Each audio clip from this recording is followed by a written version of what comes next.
What if I told you that there are epic food stories that often go untold? Join your host, Seth, as he dives into the thrilling world of food challenges and competitive eating, interviewing those who not only take them on, but create them. Buckle up for the heart pounding moments, behind the scenes experiences, and the passion fueling it all. This is Food Challenge News.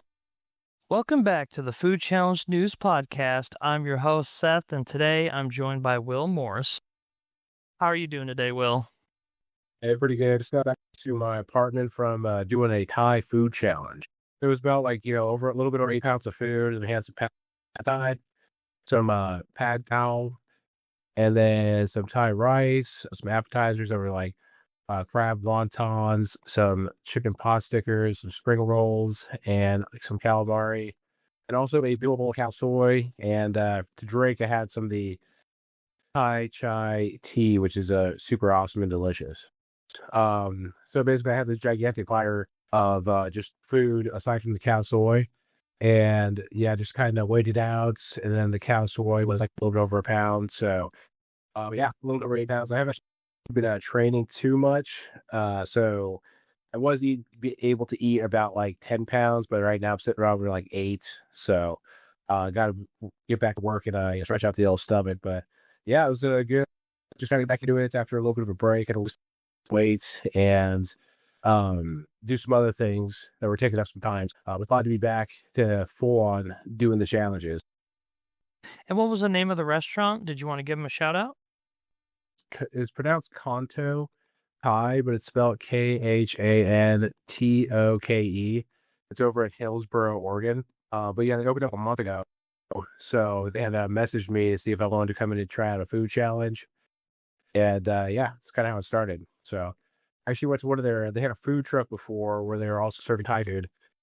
And I went there before I ate a gigantic bowl, or attempted to eat a giant bowl of pad Thai, which was like, I don't even know how much it weighed, but it was like 13 pounds. Super nice people over there. And yeah, it was a good time. So what's the largest food challenge that you've taken down? Like how many pounds? Largest, just straight up weight. I ate a 14 pound bowl of pho in Seattle. It's called the Super Bowl Pho Challenge over at Dong Tap. I think I was like the sixth person to ever eat it, but it was, so it's like 6 pounds of food and then like a gallon of broth. So, but it's enormous. And I had actually gone up there for like my third food challenge ever and try eating it. And I could not do it. So I had to go back for a rematch and then take it down. But I was able to like train and prepare myself. I actually bought a giant bowl to practice for the specific food challenge. But if you win, you get $100 and it's massive. Other than that, it's like solid food. I think the biggest ones I've ever eaten was I ate the Double Down Pizza Challenge over at the Slice of Vegas over in Las Vegas. That one was enormous. That thing was huge. It was so much pizza, and I barely finished it. But yeah, that one was really exciting because I think that one I was like the sixth person to ever eat that or something like that. But yeah, those ones were pretty big. How was the pizza one? Like, could you feel the sauce just flowing through your veins by the end of it? Oh my god, yeah. And they put like jalapenos on it, so it's kind of spicy. And then yeah, but it was actually really good pizza, and it was like pretty like a lot of toppings, a lot of sauce. Yeah, totally feel it run through my veins. And it's like a stacked pizza. So it's like two 18-inch pizzas, I think, like stacked on top of each other. So it's kind of like a stuffed pizza. Um, but yeah, it was a really tough challenge. I mean, there've been a lot of people that have like, bigger, like, food challenge guys that have like tried to do this and like haven't been able to. So, but I think Joey Chestnut actually went in there, and from what the owner was telling me, or the manager there, he said that Joey Chestnut went there one time and drank like 2 pitchers of beer and then ate this thing. So that guy's a monster, but it's a pretty interesting challenge and one of like probably the bigger ones as far as like, regular food challenges people do. Have you taken on any exciting food challenges recently? Like other than what you just listed? Oh yeah. I did so I went to a Somali place the other day. Went to an Afghan place, went to a Mediterranean place, Mexican food. Or a couple Mexican places. I ate a giant burrito. over here in Salem, Oregon, like 2 weeks ago, something like that. And recently I've been doing a lot of stuff around Portland. Just kind of like somebody or some restaurant kind of like challenging me, saying like, come in and try to eat all this food. I haven't actually been kind of like, so I've basically done all the challenges in Oregon. So I haven't been actually like flying around a whole lot, but it's kind of like a lot of them have been in Portland. I think the last food challenge kind of tour I did was through Texas. I did one in Nashville, which was a Jack Brown's challenge, which is pretty well known. Yeah, I've been doing a bunch. I've have been doing a bunch of them. That's been more like in Oregon. So, how did your food challenge and competitive eating journey originally begin? I was just watching them all the time. Like I used to have I work in a hospital right now, but I had another job in the hospital. I was working at night, and sometimes I would like watch when it was like super slow. I would like watch food challenge videos, like for like a couple hours, something like that. And then I moved up to Salem, Oregon over here, and my brother, who lives in Portland, he told me like, oh, hey, they got this burger challenge over at this place called Adam's Rib Smokehouse in Salem. I think it was like a 5-pound burger challenge. So we went down there, and you have an hour to do it, but I finished it in like 40 minutes, and I was kind of hurting after that. But after that, I was just kind of like hooked. I just like on the camera, started just like lining them up, and that was like 3 years ago. So I've just been consistently doing them ever since. So, fast forwarding to some of your other food challenge adventures, your first YouTube video featured you taking on a 72-ounce steak challenge right there in Portland, Oregon. What led you to filming that challenge, and how have you improved since that first challenge?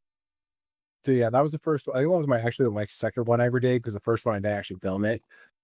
But the reason why I wanted to film it was like I was like, I'm not, like I was planning on like trying to like film them. So I just decided to film it with my phone, because I was making like some like workout videos before, so I was kind of like familiar with like filming myself doing stuff. But I didn't want to go in there and not film it, because it's a cool food challenge. And they say you can only go in there and do it one time, so I didn't want to have to like risk not being able to go back, which I have not been back to that place. But that was a really fun one. It was kind of funny.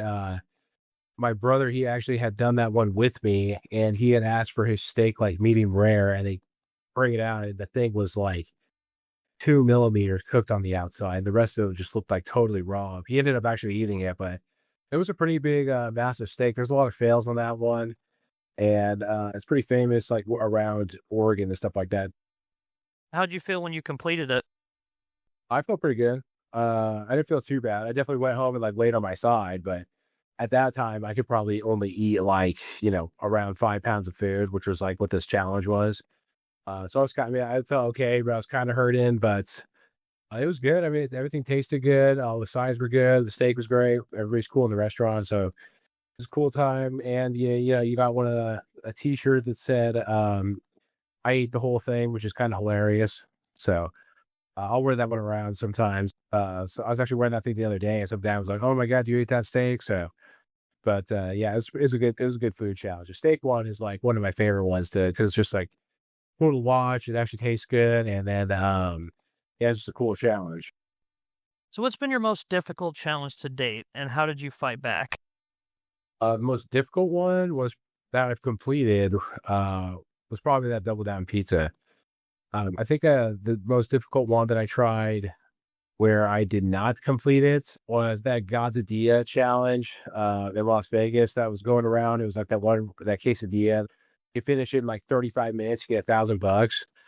But I ended up failing it. I didn't even edit it because like it was just me struggling through this quesadilla, and I was kind of sick when I tried it. So I got through like most of it. I almost finished it, but yeah, I ended up failing it. That one was pretty tough. Tried a barbecue challenge, San Francisco. That was pretty tough. It's called the King Kong challenge. That one, I actually failed it, but like you have to pay $200 if you fail it. So I was hurt after that. I was actually like, oh my God, I can't believe I just had to pay $200 for this platter of barbecue. But um, yeah, but that double down pizza, that one was the toughest one I've ever completed for sure. So you ended up paying 200 for the King Kong one? Oh yeah, yeah, I paid for that. That was not fun. Like I could have finished it, but then like I had like a little bit left, and I felt like I was gonna do a little bit of a reversal. So I was like, like I didn't want to like end up doing that in the restaurant. So I had like a little bit left and I ended up failing. I was like, oh my God, I can't believe I had to pay $200. That one was hurting my wallet the most out of any of them for sure. How did it feel handing over that 200? I mean, did it hurt your wallet and your heart? Oh my God. Yeah. I was like, if anybody has ever played like sports or anything, like football or like wrestling or something like that, when you lose, just this sinking feeling, just feeling so defeated and just like your pride's hurt. That's how I felt. And I had also been down there staying with one of my friends from college. So it was him and a bunch of guys there that he knew. So it was like a group of people just like watching me just, you know, heartbreakingly fail this barbecue challenge. So it hurt a little bit. Yeah. My pride was little damaged. But yeah, it was a good time though. I'd be like, everybody's cool in there. Barbecue was good. And, it was still fun. It was just like, for the next like couple hours, I was like, oh man, I can't believe I didn't eat that. So Do you think in the long run it made you stronger as a challenger? yeah, those ones like, those ones definitely make you think like, man, I do not want to, go around failing a food challenge. I'm trying to eat everything that's in front of me every single time I try to do a food challenge. But yeah, losing one, it kind of just puts it in your face like, oh my God, like, I don't want to be over here just like not being able to finish this food challenge. Cause first off, you got to like, you're just losing. Then you got to like, you know, pay for this thing, which is like fine. But like at the same time, you don't want to like lose. And then, all the other stuff that goes along with it. But yeah, this definitely makes you want to work harder and just train more and then come in prepared for the food challenge. So how do you prepare for challenges? Basically, this is kind of like common, like what other people do, but I'll basically just eat food that I would normally eat when I'm not doing food challenges. So a lot of like chicken, vegetables, and like rice or like eggs and stuff like that. And I'll just chug a bunch of water. But I will also chug a carbonated water, which, obviously you probably chugged a soda or had a bunch of carbonation in your stomach at some point. But yeah, it really feels like it's stretching it out. And then you burp though. So it's like, you feel better afterward. But lots of water and then carbonated water. But I usually, the most I've ever done was I ate like 3.5 pounds of food, but then I chugged 2 gallons of water.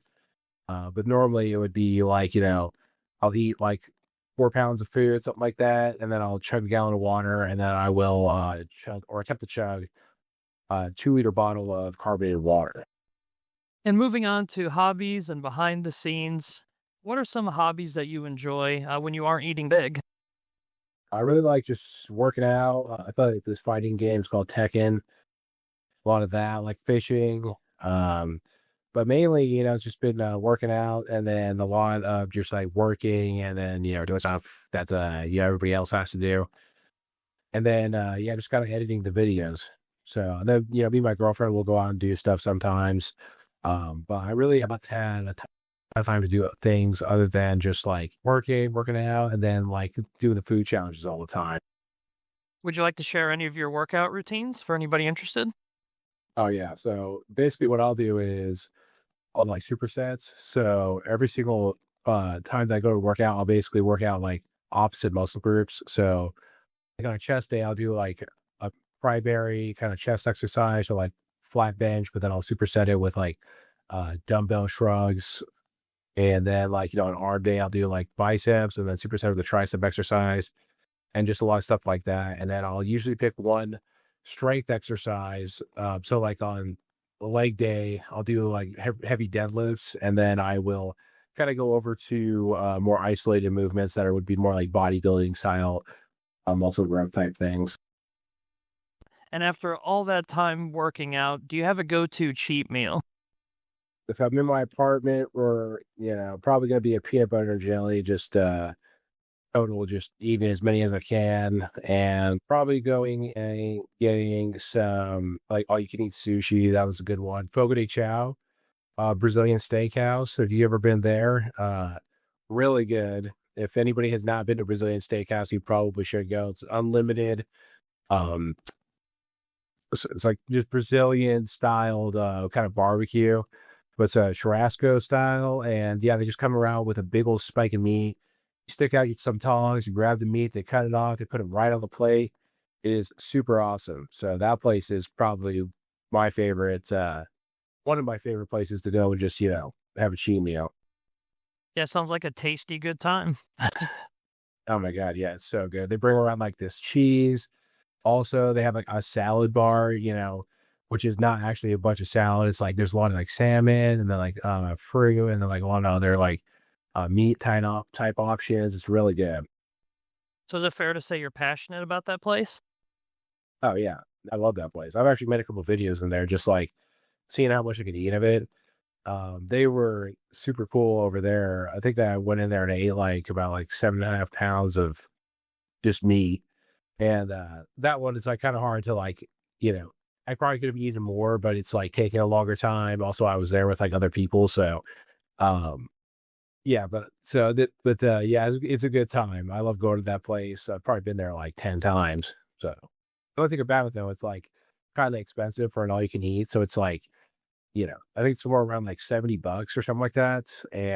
But if you eat a lot, I mean, it's totally worth it. I mean, they had like lamb, lots of beef, they had sausages, chicken, beef rib. So it's really good.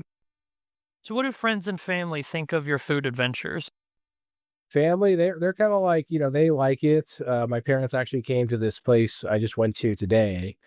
And my girlfriend came too, but they like it when I'm not struggling. If they see me struggling, it's like, they're kind of hurting too. So I remember one time I was going to attempt to try and eat the cereal challenge of serial killers in Las Vegas, which I haven't gotten a chance to actually do, but I was just trying to eat that much cereal and milk, just in my apartment. And my mom was in there. She saw me doing it. And then she was like telling my dad, she's like, tell him we should stop doing this. But I had no intention of stopping, but because I was like lying on the floor because my stomach was hurting because I just ate so much cereal and stuff like that. But friends, I mean, they think some people think it's kind of funny. Some people think it's cool. Older people are just like have no concept or just like they're more of a why you doing that type of thing. But most people think it's cool, and then a lot of people talk to me about it all the time. Um, Especially at my job, they'll just say like there's food or somewhere. It's like, oh yeah, Will's gonna eat all the food or something like that. Like, oh yeah, you turn that into a food challenge, kind of jokingly, but yeah, most people think it's pretty cool. And then they'll ask me like, where's the place to go to eat at, around Portland or something like that. So most of it's pretty positive. So where would you like to see your YouTube channel 5 years from now? Oh man, if it can just get as big as it possibly can, that would be awesome. I'm just gonna try and keep putting out videos and seeing kind of where it goes, but just as much growth on there as possible. So started live streaming on there or live stream today, and but yeah, just as many subscribers and just maybe get opportunities to go other places, around the country. That'd be sweet. What is one thing you'd like to say to anyone listening right now?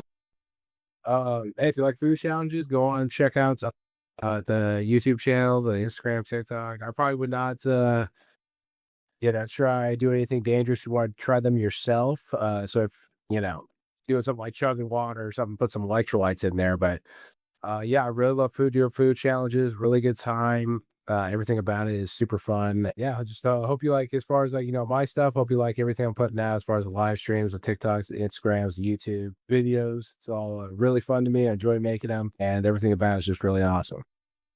And that concludes our interview with Will Morse. Will, I want to thank you for coming on the podcast today. I really appreciate it.